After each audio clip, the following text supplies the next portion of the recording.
Hi, this is Ira. It is the 23rd of August, Saturday, 2025. And we have been in the mountains camping. So I didn't do this vlog or my blog partly because of signal issues up there and because of we were just, I guess, using the time to do something different. I could have pre-recorded them and stuff, but we just didn't. And so we were there most of the week, and we did that for a couple of reasons. It was going to be hot here in town in Laramie for a few days, and also it was my birthday, so we just went up there to kind of take one last chance at enjoying the mountains. Sorry, there's something weird over there. But we're heading back we're gonna, I guess, be in Liberty, Missouri on September 8th. And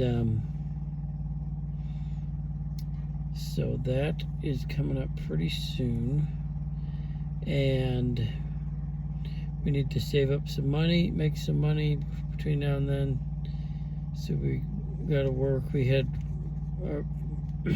a big day, probably our biggest earnings day today here in this town. Not our biggest earnings day ever, but biggest here. And so we're gonna just keep working and trying to save up money. And what else? Gonna try to get back to blogging and vlogging regularly, and music lessons, and Nikki's doing her stuff. She's making stickers in Canva. And I need to start running again. I have been so inconsistent in the past year. That is my biggest downside of this life we've been doing, this van life this past year. I have not consistently ran. I have had periods of time where I did consistently run. But I haven't done that in the last couple months consistently. So I didn't do it while we were in the mountains because I didn't want to wear myself out too much, because we're about 3,000 feet higher almost up there, and really take it out of me. So but here I should be doing it. I don't have much of a reason. Like I could go out now and do a run, but I am very tired. But that's probably not a good excuse. Maybe I will do it after this. I don't know. But yeah, running at night in the dark or in the early dark morning is a big thing.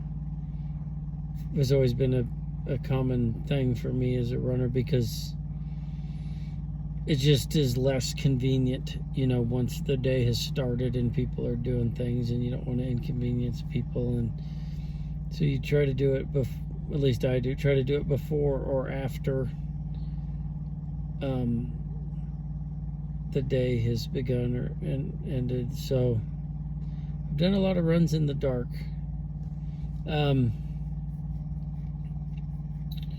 What else?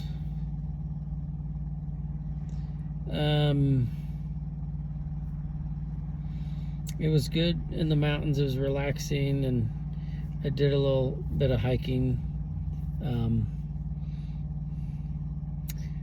I didn't capture too much footage of it or anything. I was mostly trying to see if I could find an easy path from where we were camped down to this creek that I knew was there. And I had gotten to the creek, but it was not easy. It was very, very treacherous, or pretty treacherous. And so I took a different way, and it was really hard. It was really rugged. So I didn't find an easy way. I was thinking maybe I should have worked on trying to clear a path or something, because like the biggest obstacle probably is downed trees on slopes. It seems like the downed timber is worse on the slopes, and I don't know if that's more because like they're all falling like kind of the same direction or something. I don't know what it is, but that is a big problem. So I don't know. I should have, maybe it could have like tried to pull some of the ropes or not rope, the wood with ropes or something, and tried to move them out of the way to clear an easier path, but I didn't. One thing I did that was kind of cool, or at least I thought was cool, I saw a video about the shepherds in the Canary Islands that would use these long kind of pole vault like staffs, but they were really long. Like I don't know how long theirs were, like I don't know, 15, 20 feet or something. And they'd use them to, it's a real rugged area, I guess, and the shepherds around there would have to go like down steep embankments or cliffs or over, you know, big crags in the rock, and they could use these sticks to do all that stuff, and even to go up, kind of help them go up. And I kind of took a page out of that playbook, because I was going down this river, well, drainage kind of ravine. Then it was dry for most of the way, and it ended up having water in it, which I didn't know that it would. But it was really rugged, and you'd have falls, you know, not huge falls, but you know, pretty significant. Not something you just could walk through and be fine. And a lot of trees down to cross it, so you'd have to go over some of those, and some of it was just steep. And so I'd use the I found a big staff, kind of. It was weird because it was like, it looked like a big branch, but it was coming out of the middle of a dead tree that was down. Like it was attached to the middle, but it was like a separate branch. I don't understand, but I broke it off, and it was probably about 7 feet tall. So that actually helped me a lot, because I could go up on top of a big log that was downed or something, and then, you know, like on the creek, you know, the creek would be going downward, and then you'd have this big log across it, so you'd have to go up the log and then down even further from where you were. So that thing kind of helped me have a support to get my way down. And those Canary Island guys would just slide down it, but this thing wasn't smooth. It had, you know, a lot of nubs. That would have been a problem. But also, it was nice. Water did end up being in that ravine, and it was nice using the staff to test depth, and if something was slippery or a firm footing. And I used it a couple times to kind of climb things. You can kind of push it, you know, like that as you walk up something. And I did go up a pretty steep slope at one point.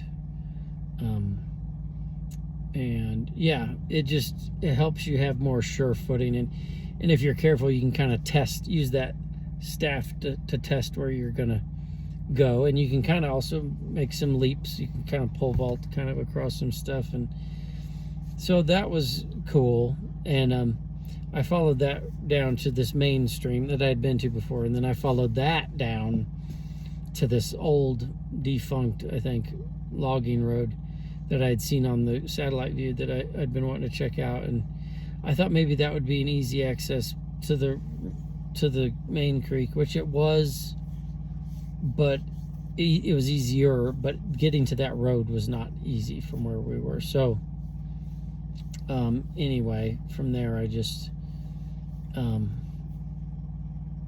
of trucked it back. I'd been gone a long time. It took longer than I thought doing that, so I had to kind of go and come up the hill through the woods and then back on our main road to our campsite. It just took a long time. So that was my adventure. We did have some cool stuff. There was a deer that came into our site, and a mule deer doe, and she just came right up to, like, Nikki was in the van, and this deer just came just right up practically to her.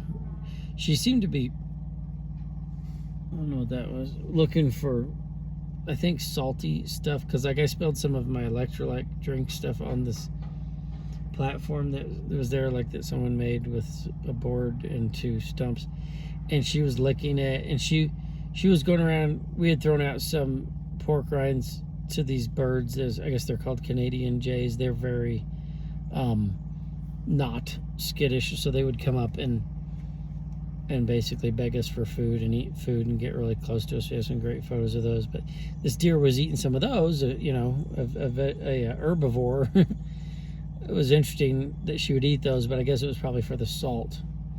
And one weird thing is she was chewing my shoelaces.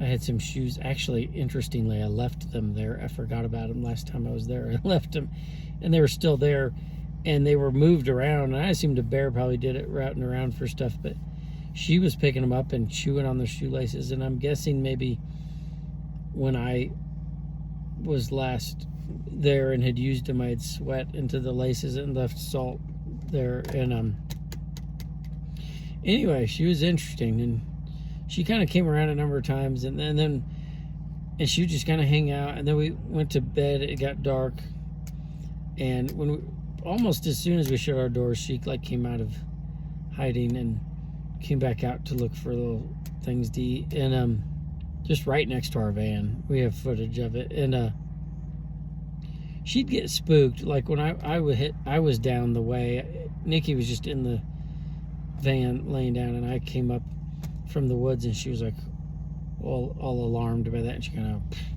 pranced off and all like stompy, and I think she was a little bit bothered, but she wasn't too scared of me. She would come circle back around and kind of see what I was doing and stuff, so that was interesting. So that was it. Very beautiful night skies. Nikki put her phone has a lot better lenses than mine. We took some pictures of the night sky, and one of hers of the Milky Way was just unreal. So I don't know if you might check that out on her Facebook. But that was cool. The 10,000 foot elevation gets hard. I know Nikki really struggles with it. I think it probably impacts me. We have our oximeter, and I measure okay, a 95 and above, but I know I do get tired up there too, and she was measuring lower, and now we're back in Laramie, so our oxygen levels are definitely good here. What else? I don't know. Sorry, this is kind of boring, but yeah, pretty soon you'll see us in Liberty. We hope to keep doing all this stuff online and all that, and we'll have Jacob, my son, with us and trying to help him. He has cerebral palsy, but he can get around with a walker. But if he does PT regularly, I believe he could walk without it, because he has done that in the past a number of times. And I'm going to try to see if we can teach him to drive and see what all kinds of stuff we can get him to learn to do for himself, just taking care of himself, basic stuff, cooking and all that. And because he's with it, he's smart, but it's physically, he's got limitations there. So, but he's not like the severe cerebral palsy people you see that can't even hardly talk. He's nothing like that. It's a relatively speaking, a mild case, but he does use a wheelchair at times. But so we're going to be doing that, and we're going to be working DoorDash a lot more and a lot more consistently, because we're going to have more bills now. We're going to have rent and the utilities and stuff that come with that. So but we're going to try to capture all this, and we're going to try to prepare him for independent living and prepare us for van life 2.0, we're calling it, maybe after a year or so. And then maybe, and hopefully still have adventures maybe that we can go on during this time. So there's probably stuff that I'm forgetting, but I'm not going to make you sit here and watch me think, I guess, about it. But it's very cool here. The temperature, it got in the 30s one night up in the mountains, the Medicine Bow Mountains, while we were there. That was wonderful. And it's very cool right now. It was cool all day here in Laramie, and it's cool now at night, and that is great for sleeping compared to heat. At least for me, can't sleep in the heat. So I think that is it. I'm very tired for some reason. I was up late last night. For some reason I couldn't sleep, and I think I'm just kind of thrown off circadian rhythm wise or something. So